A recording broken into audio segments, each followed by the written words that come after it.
Bonjour les amis, bienvenue sur ma chaîne. Ici nous parlons de quoi? Nous parlons de couches, nous parlons d'entrepreneuriat, nous parlons de mindset et nous parlons de tout ce qui peut vous faire du bien. Alors nous allons commencer par nous parfumer comme d'habitude.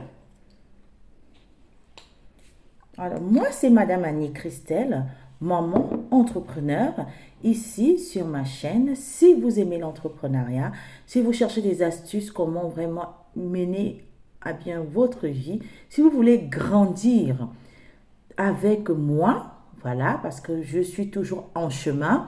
Si vous voulez grandir avec moi, si des thématiques d'entrepreneuriat, de mindset, de famille nombreuse vous intéressent, vous êtes au bon endroit. Vous pouvez prendre vos bagages et vous installer confortablement pour rester vraiment connecté parce qu'on aura des pépites sur ces chaînes qui vont arriver. Déjà, si vous n'avez pas vu ma première vidéo sur la grossesse gémellaire, je vais la mettre quelque part là-bas. Et elle est parue vendredi dernier, donc celle-là, c'est la suite que je vous avais promis. Nous parlons de grossesse gémellaire. Aujourd'hui, nous allons parler vraiment de ma fin de grossesse, en l'occurrence le 3e trimestre de grossesse. Oh my God! La grossesse gémellaire, je répète, c'est quoi? C'est une grossesse qui a plusieurs bébés à la fois. On va faire ça plus court. On va le dire simplement comme ça. Il existe plusieurs types. Moi, j'avais des faux jumeaux, donc j'avais 2 poches. Et la particularité de ma grossesse, c'est que mes jumelles n'ont pas été conçues au même moment. Elles ont été conçues avec pratiquement 1 à 2 semaines d'écart. Donc, je ne sais pas comment c'est fait, c'est très très rare, mais ça arrive. Et chez moi, c'est arrivé. Quel était le risque de ma grossesse? J'avais un premier risque, c'est la perte d'un embryon. Et l'autre risque que j'avais, c'était d'accoucher des prématurés. Et mon 3e trimestre était vraiment, il était horrible. Le 2e trimestre, comme je l'ai dit à la fin de la dernière vidéo, était vraiment cool. Mais le 3e trimestre, je vais vous passer des images de mon ventre. Je n'arrivais plus à marcher. J'avais mal partout. Je n'arrivais plus à manger. Le seul truc qui passait dans ma bouche, c'était des glaçons. Donc, comme j'ai un frigo américain chez moi, je m'arrangeais à avoir mon bol de glaçons tous les soirs. Quand il fallait que je puisse, si je dois boire de l'eau, mon mari, il allait mettre ma bouteille dans le congélateur, ça devait être des glaçons. Je ne buvais pas de l'eau fraîche, non, c'était de l'eau congelée. C'était le seul truc qui passait. J'avais tellement mal à l'estomac. Nous avons tout fait. Nous avons visité tous les médecins. On m'a donné tous les médicaments qu'on pouvait me donner à ce moment-là, mais rien n'y fait. L'estomac était vraiment, vraiment, vraiment, je ne pouvais rien avaler, je ne mangeais plus. Voilà, j'étais hyper, hyper fatiguée. Aussi, la particularité, c'est qu'à partir du 5e mois, j'allais déjà à l'hôpital presque tous les mois, mais j'avais la visite de la sage-femme à la maison tout le temps, toutes les semaines. J'avais la visite de la sage-femme. Le deuxième bébé, dont l'embryon qui était plus petit, il est resté plus petit jusqu'à la naissance. On voyait bien la différence entre le bébé, entre Clara et Marie, qui était plus petite. Voilà, il y avait vraiment cet écart d'âge-là. Mais au moment de la naissance, elle devait naître le même jour. On ne pouvait pas faire qu'un enfant est sorti et on maintient l'autre à l'intérieur. Ce n'était pas possible. Donc, j'avais déjà vu le médecin. À la base, il faut savoir, moi, je ne voulais pas de péridurale. Mais comme j'avais vraiment une grossesse dite à risque, il fallait absolument me faire la péridurale pour éviter de m'endormir complètement s'il fallait faire une césarienne, si on devait intervenir en urgence. Et moi, j'avais dit, je ne veux pas de césarienne, je vais accoucher normalement. J'avais hyper peur de la césarienne pour mes jumelles parce qu'il faut savoir que tous mes bébés, je les ai fait par voie basse. Et j'avais toujours les bébés qui ont minimum 4 kilos. Donc, je les ai fait tous par voie basse et tout. J'ai eu un début de diabète. Ça a été vraiment difficile. Pourtant, je ne m'alimentais pas. Il y avait beaucoup d'eau. On avait des risques de préclampsie. C'était vraiment une grossesse où il fallait courir. C'était vraiment la grossesse horrible. Ce qui me détendait, c'était les cours de natation. Je faisais de l'aquagym pour femmes enceintes. Vraiment, les femmes enceintes, qui sont enceintes de grossesse gémellaire, si vous me suivez, allez-y, quoi. Il faut demander à votre sage-femme ou alors aller dans une piscine, demander les cours d'aquagym pour femmes enceintes. Ça me soulageait, ça me détendait et j'arrivais à dormir après les cours parce que le sommeil, oublié. Je ne trouvais plus, tellement mon ventre était énorme, je ne trouvais plus une position pour me coucher. Je ne pouvais plus me coucher, je ne pouvais plus marcher, je ne pouvais plus faire des courses. Déjà, j'habite au troisième étage, sans ascenseur. Donc, mon mari faisait tout. Je sortais seulement pour aller à l'hôpital.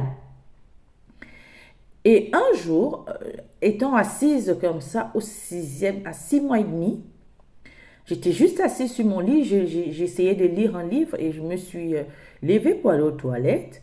Quand je reviens, je m'assois, je continue de lire et paf, j'ai de l'eau qui coule. Je dis à mon mari, maintenant, je viens de faire pipi. Pourquoi j'ai de l'eau qui coule?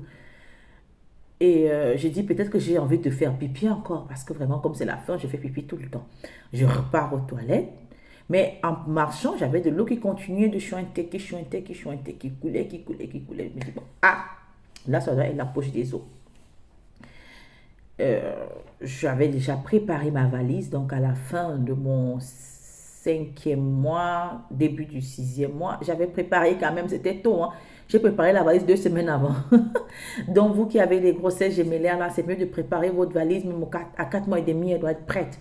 Parce que moi, j'ai préparé ma valise 2 semaines avant, quoi. Donc, j'ai pris les dernières affaires qu'il fallait prendre, j'ai mis dans le sac. Et bah, je suis partie. J'ai dit à mon mari, on va à l'hôpital. Là, il faut appeler ma belle-sœur qui vient garder les enfants. Mais là, il faut partir urgemment. Donc, bon, nous sommes allés à l'hôpital.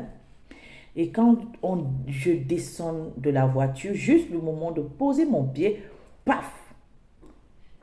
Toute la poche des os s'est percée. J'ai complètement perdu les os. Mais tout a continué dans le meilleur des mondes.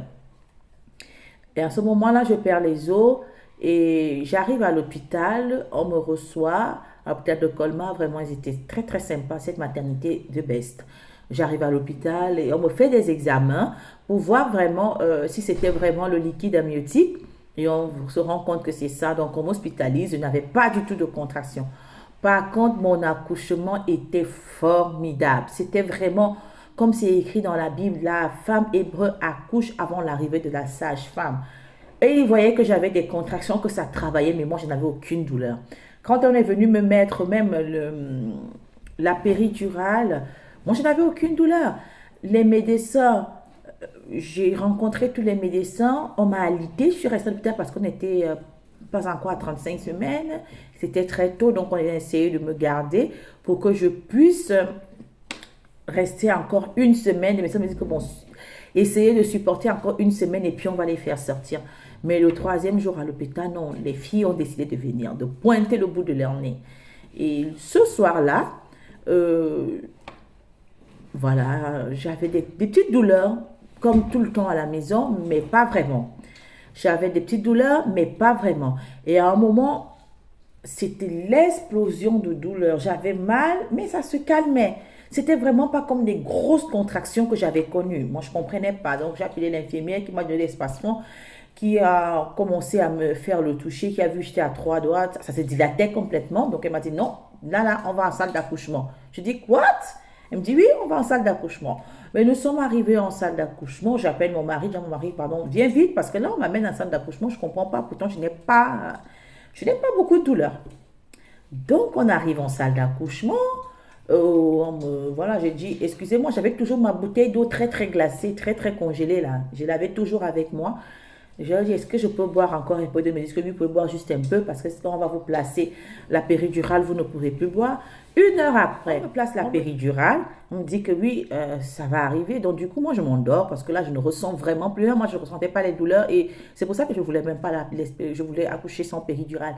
Mais heureusement qu'on m'a mis la péridurale parce que c'est ce qui arrive après. La première avait la tête en bas, tranquillement. Elle est sortie, mais franchement, sans effort. Elle est sortie toute seule. C'est même mon mari qui a dit, ben, il y a le bébé pendant qu'ils étaient en train de mettre leur à tirer. Parce qu'il faut savoir que quand on accouche des jumeaux ou des triplés, des grossesses multiples, on a un effectif quand même assez important dans la chambre d'accouchement. il y a 2 pédiatres, il y a 2 anesthésistes, il y a des sages-femmes. C'est tout en double, tout en double, tout en double. Au cas où il y a un problème, le pédiatre va vite prendre le bébé s'il a besoin de soins. Donc, ils vont se relayer comme ça doit aller très vite. Et l'écart au niveau des temps de sortie des bébés ne doit pas mettre long. Donc, c'est vraiment rapide. C'est vraiment rapide. Donc, le pédiatre, il y avait plein de médecins et ma première fille, elle est sortie avant l'arrivée de tous les autres médecins, des pédiatres, des gynécos. Elle est sortie avant, elle est sortie sur les bras de la sage-femme, comme ça, elle a juste récupéré. Et je me souviens donc de cette parole que j'avais reçue, que la femme hébreu accouche avant l'arrivée de la sage-femme. Par contre, il fallait aller chercher une spécialiste, un médecin pour faire sortir la deuxième. Parce qu'elle ne voulait pas sortir, il fallait percer sa poche des os. Il fallait aller la chercher à l'intérieur parce qu'elle était en siège. Donc, il fallait la retourner. C'était une opération très délicate, mais les médecins étaient formidables. Moi, je n'ai ressenti aucune douleur. Alors, heureusement que j'avais la péridurale parce qu'il a dû mettre sa main pour retourner le bébé et faire sortir le bébé. Ça allait vraiment être très douloureux si je n'avais pas la péridurale. Alors, l'accouchement étant fait, ils étaient préma, mais se portaient très bien. On les a installés en néonat. Moi, je suis restée encore en observation. Et dans tout ça, tout s'est bien, vraiment bien passé.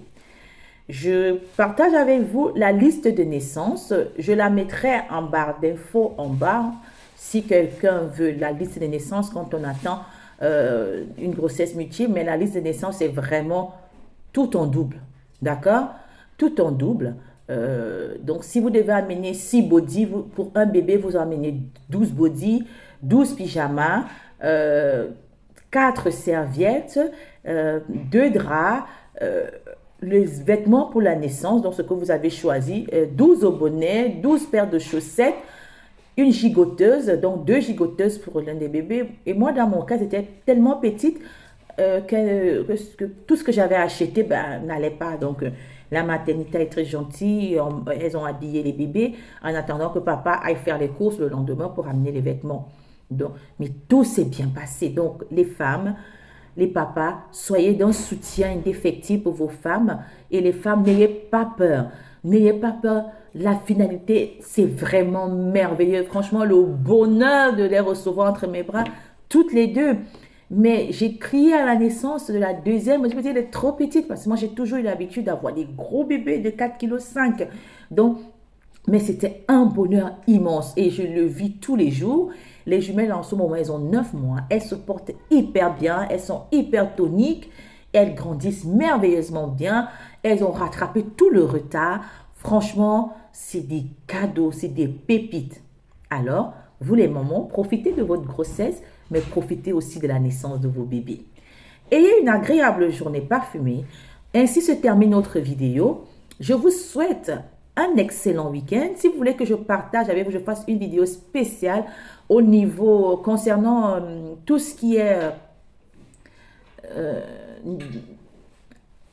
vêtements, tout ce qui est poussette, donc les affaires qui tournent autour des jumeaux ou de la préparation de naissance, n'hésitez pas à me le dire en commentaire. Et moi, je vous souhaite un excellent week-end. À la semaine prochaine pour une vidéo business en ce moment-là.